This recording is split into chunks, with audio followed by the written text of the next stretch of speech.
السلام عليكم ورحمة الله وبركاته. ازيكم عاملين ايه؟ كل سنة وانتم طيبين. اول يوم رمضان. سفرتنا النهاردة الحاجات بقى اللي احنا يعني استفدنا من الوقت لما قلنا اننا نفرزن واننا يعني اننا نوفر وقت للعبادة. الحمد لله.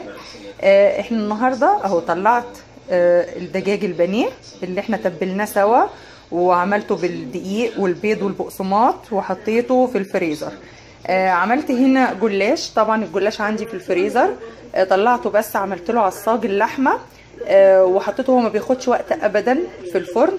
عندي هنا سلطه طحينه وسلطه خضراء، وعملت هنا رز بسمتي ساده بالبهارات.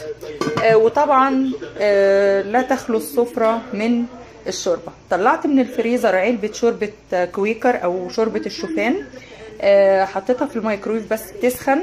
وهوريكم ترتيب السفره النهائي. طبعا حطينا عليها دلوقتي ترمس القهوه والتمر، وحطينا في صينيه تانية كاسات العصير، وحطينا عصير قمر الدين وعصير فيمتو. هرجع لكم بعد ما اخلص ترتيب السفره. ودي سفرتنا اهو. التمر، ترمس القهوه والفناجين. التمر بتاعي هنا حطيت عليه ده جوز الهند، وده حطيت عليه فستق.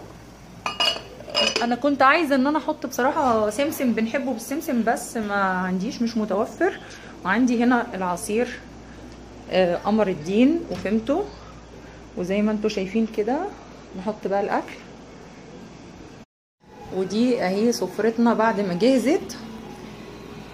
حطينا العصير وكانت بالشكل ده بسيطة.